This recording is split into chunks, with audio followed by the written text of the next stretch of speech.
I don't know if silicone is the correct method of mounting one of these, but it's gonna have to work. But yeah, you did a really clean install. oh yeah, it's nice, eh? Yeah. Nothing a razor blade can't fix. Everything is janky. Everything is sloppy. Nothing is clean. Nothing is sacred. Out with the fake fiberglass. It's kind of cool, but it's not that cool, you know? It's got a, flip it over, it's got a bit of a carbon finish on it. Yeah, it's kind of cool, but we're going with the real R Sport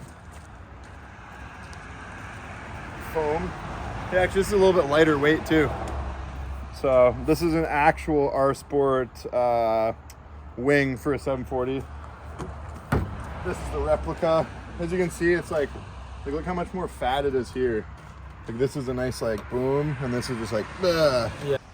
All right, what are we doing today, guys? There's 740s all around us. 740s everywhere. Is there any back there? Yeah, oh, we there's got a 940. Got a 940. We got only four 740s kicking. That's not too many. Sometimes there's way more. I think there was 11 740s well, at one point in this yard. Yeah. Do you guys know what my favorite car is? It's not a 740. I'm just kidding. It totally is. Here, let's lift some rocks.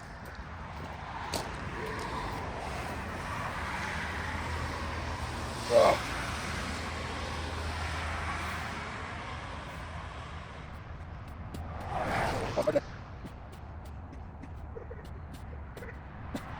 Nice. Oh. Sweet. All right, Christian's turn. Let's see what he's got.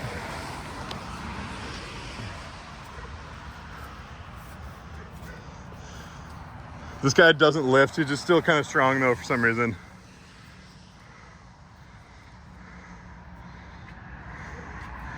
Let's go. Is that 5, 6, 7, 8? Damn, son. 9, 10. One more. Nice. Making it look like a basketball. Woo. Yeah, right. Did you guys know that I am actually the 3rd strongest man in British Columbia, Canada? So, not a lot of you know, but the reason the channel is called Drifts and Lifts is because I've always been really big into lifting weights and strongman. And just this last year, I've been competing in strongman competitions. So I went to 4 different competitions this year. Took first place in Vancouver Strongest Man in the heavyweight open category, and then I went to provincials, so BC Strongest Man, and I actually managed to come out with the 3rd place in the open category.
Turning it around for Colton.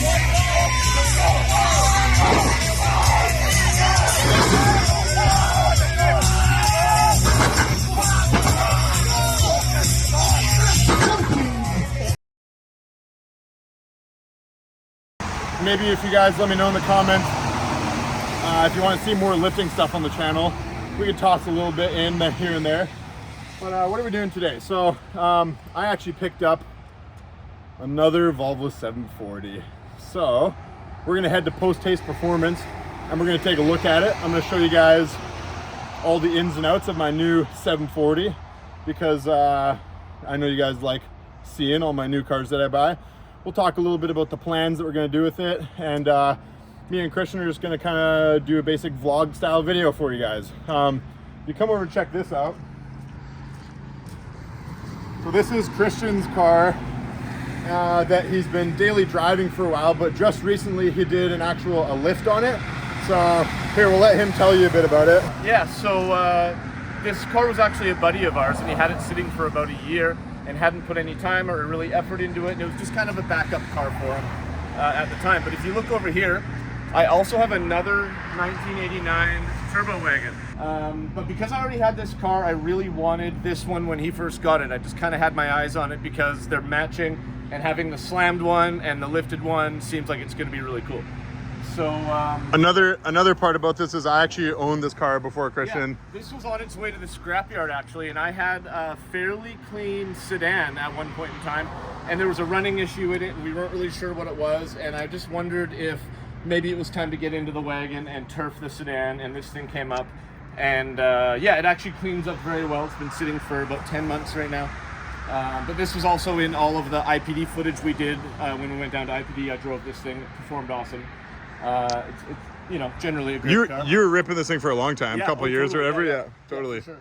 Yeah. So, anyways, So this thing needs an engine, and it's gonna be cool eventually it's soon. a manual, yeah. It's manual got trans. some extended lower control arms for it, and Totally. yeah, it's definitely it's got to be running before snow season so we can get the snow footage of that. The clock's ticking. Yeah, the clock's snow is ticking, coming. yeah, for sure. Yeah, this thing's gonna be sweet Yeah. in the snow too, actually. So I'm actually going to add a picture when we edit it of what the struts look like, how we modified them to lift them. But essentially, you just take the McPherson strut and you cut it in half, and you add the desired amount of lift to it, and then we put a patch on the outside just to make it strong. And So it still has like the stock amount of spring height, right? yeah, so what we did is we cut the strut, and then we lengthened it 2 inches, but we dropped 2 inches more of pipe down inside, so the spring still rides in the same spot on the top. Yeah, So for sure. The shock distance and everything, it doesn't know it's lifted. It's still all the fixed. same. Yeah. And it wasn't even hard to get the lower control arm, the ball joint in and hooked up. It literally slapped right together.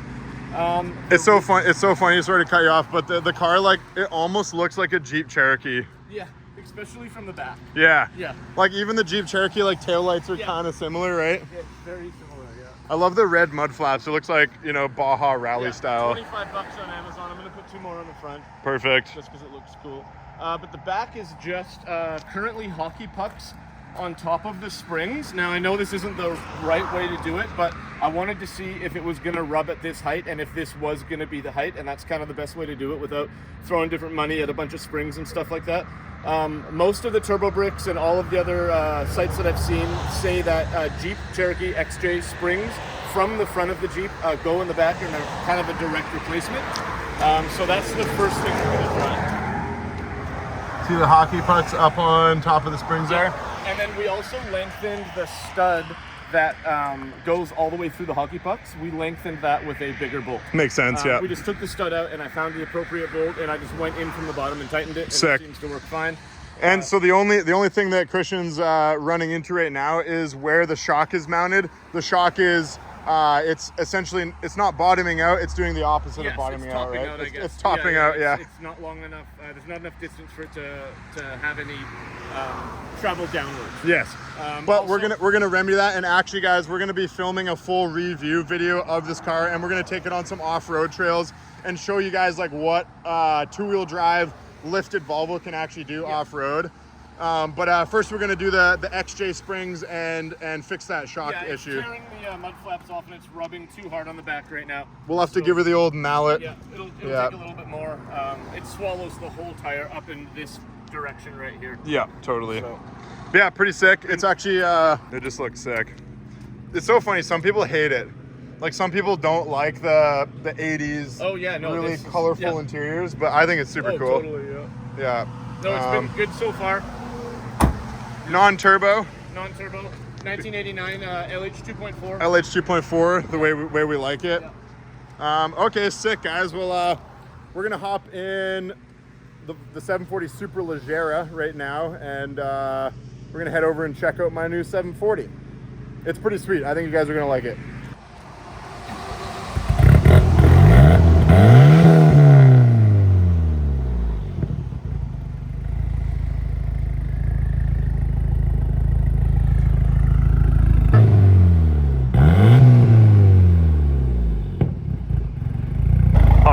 get in.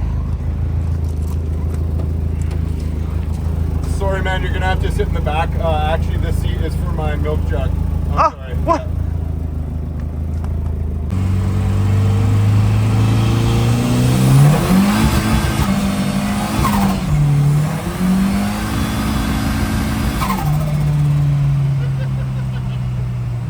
All right, guys, we just got to Post Haste Performance, my favorite tuning shop in all of the land.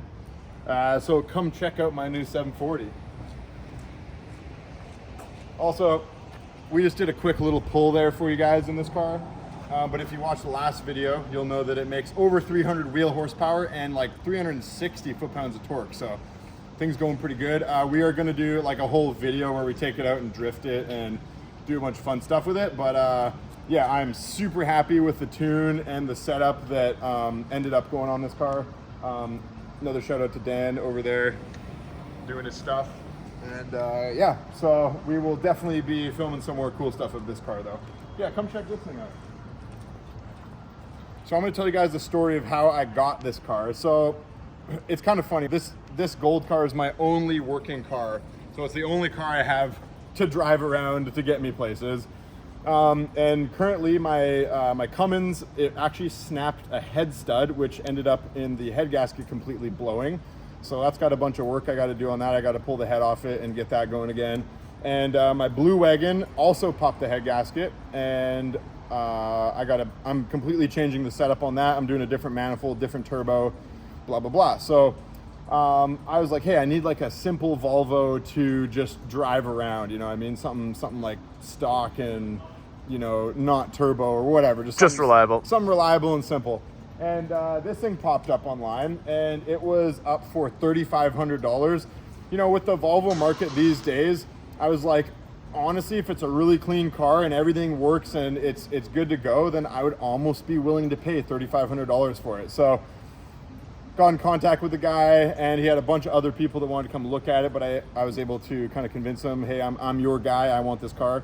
And we planned, this was on Vancouver Island. So you actually have to take an hour and a half to 2 hour long ferry ride from the mainland here in British Columbia over to Vancouver Island if you want to go get cars. And then it becomes a bit of a logistics problem because you got to get a friend with a car to drive you over there. And then the ferry costs $100 each way per car. It becomes a bit of a nightmare. And the guy called me the day before. I actually went and picked it up, and he's like, hey man, the engine has developed a knock. And so we got to talking, and I was like, hey, well, if it's rod knock, that means it needs a new engine. So I got him down to $1,000 over the phone. I said I still want to come look at the car because it is, you know, even if it had a rod knocking engine, if I got the car for around $1,000, that would still be pretty cool because it's a factory manual and really good shape, right? So I'm thinking like, I bet you the car doesn't have rod knock, because like the likelihood of a red block that's bone stock getting rod knock is super low. I've actually never had just a stock red block have rod knock. So I was thinking, hey, maybe the engine mount broken. It's like slapping off the subframe, or maybe the exhaust gasket's leaking really bad, or maybe it's got some other problem that's making it sound like a rod knock. I was kind of fingers crossed, hoping I'd get this thing for cheap and it was going to be some simple fix. But when we got to the guy's house, I fired up the car, and it was indeed a rod knock. Not just a small rod knock. This was like, okay, this engine's gonna blow up any minute. But the guy's house was an hour away from the ferry. So I was like, hey, I either have to get this thing towed to the ferry terminal and then drive it onto the ferry and then drive it off the ferry and get it towed an hour and a half from the ferry all the way back to my house. Or I tried driving it with the rod knock, and I don't spend a bunch of money on tows and stuff. So when I got it plated and insured and transferred into my name, I hopped in the car and I fired it up, and I totally didn't realize upon initial inspection that the car's oil light was on. So with no oil pressure, obviously this thing isn't going to make it more than 5 minutes down the road. So at that point, I got a tow truck to tow me all the way to the ferry terminal. I limped it on the ferry because the engine was knocking so bad, but the car still did drive. And then when I got off the ferry, I limped it like 5 minutes down the road, and it actually was like still survived, but it was knocking so bad. And then I pulled over into a gas station, called another tow truck, and it's been a big fiasco getting this thing home. But it's here now, and I'm still, even though I've spent more on it than I would have liked to, I'm still happy because it's a pretty nice car. So come check it out. I'm using it as a bit of a storage bay right now, unfortunately. But okay, so 1989 740 non-turbo factory manual. Interior is pretty clean. You know, dash has a couple cracks, but the seats are in pretty good shape. It's reasonably clean. The transmission shifter linkage is really tight, so I know it hasn't been really abused. Yeah, like you know, even in the rear, the door panels are in good shape for the most part. Carpet's all there. Pretty complete car, I would say. Even, is the headliner even drooping? Dude, look at that. No, it looks really good. The headliner's not even sagging. That's like a miracle. Someone must have gotten that done at one point. But It'll hold fine until you rip it out. the car came with a brand new set of snow tires on it, so like that's worth a bit of value right there. It had some maintenance. Like the guy like did care about this car at one point. New spark plug wires. I don't know, like he did what he could. I really don't know why this thing's rod knocking. I'm gonna start it up in a second here so you guys can hear it. But it's, what I could probably assume is that the oil pump O-rings got, you know, really dried up and crusty, and one of them maybe split, and now all the oil is not pumping into the engine. So but yeah, the only place this car has rust is the battery tray. That's really common for these cars because the battery acid leaks out and it starts to corrode that really bad. But I did a full inspection underneath the car and it has no other rust other than that. So it's got the old school 80s front end, which is always a nice thing to have. Definitely a valuable thing. So okay, let's start this thing up just for a small bit here.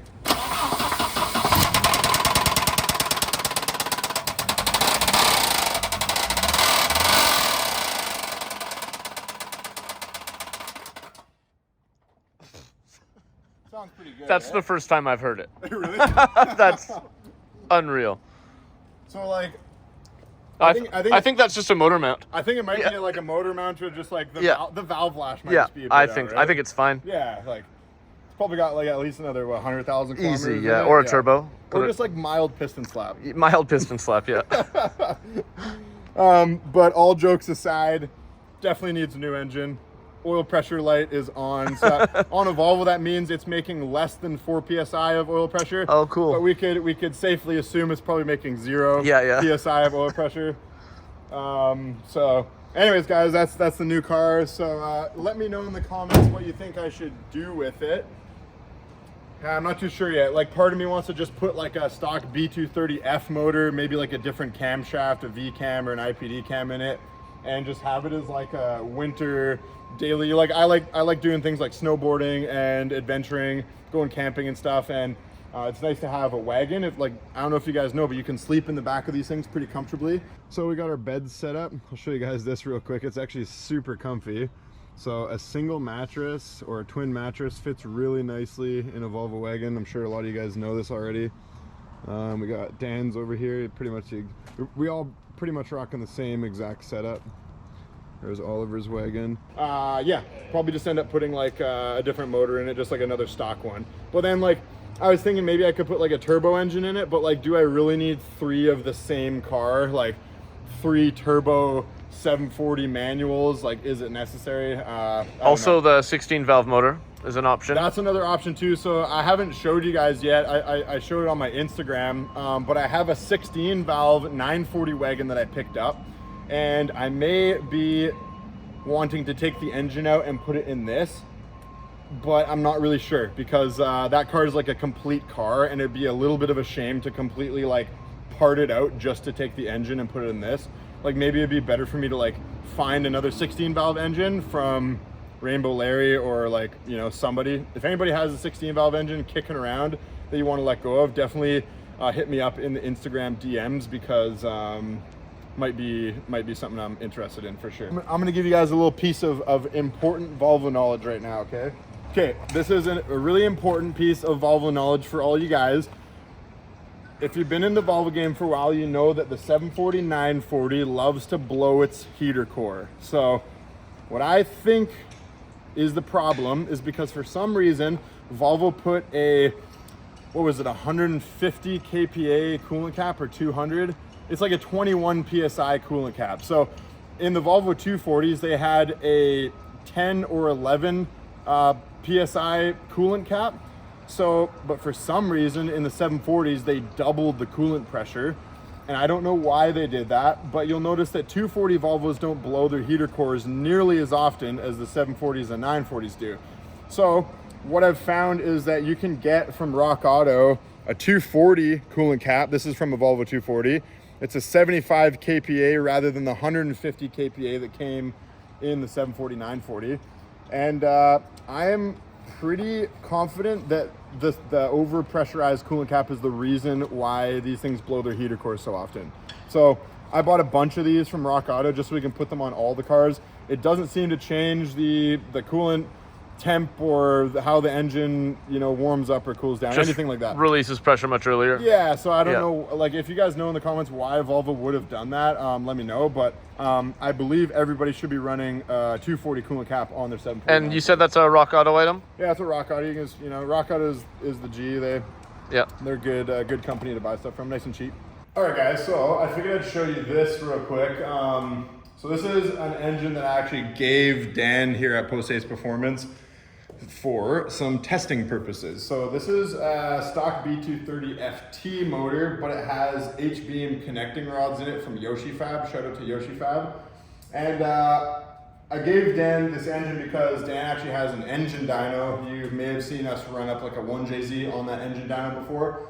But we want to do some testing on the good old red block here. So I think, well, let me know in the comments what cool tests you think would be, you know, beneficial to you guys. Just, you know, we could do anything from simple, like what does a muffler do to power numbers on a mildly modded red block engine, or try out a couple different eBay turbos, see what one performs the best. We could try different manifolds on here. I want to get one of those Kangaroo manifolds.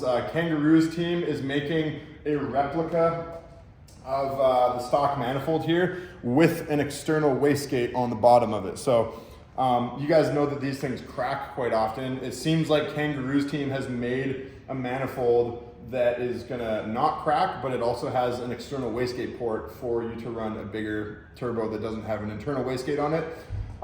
So yeah, this thing just bolts right up to the engine dyno. It's ran on a max ECU race.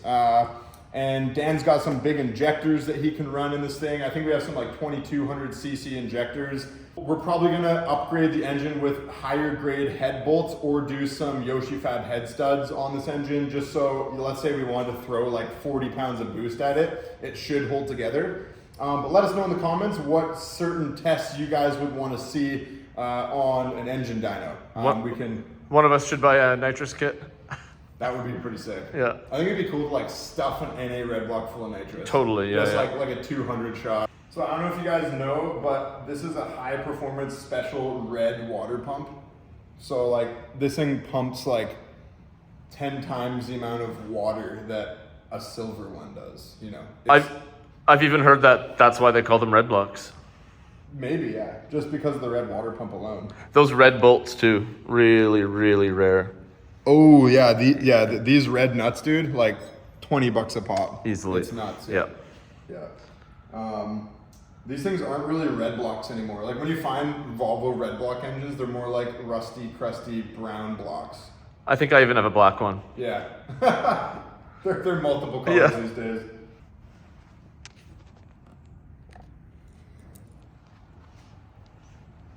My favorite dyno tuner, forever and always.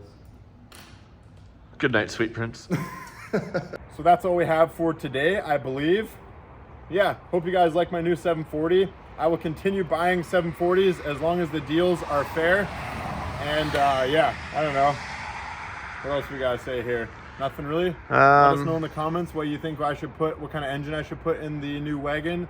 And videos of this car coming very soon. And hopefully some engine dyno stuff coming soon. So we'll leave you there, guys. Like and subscribe for Volvo butt cracks. Peace out.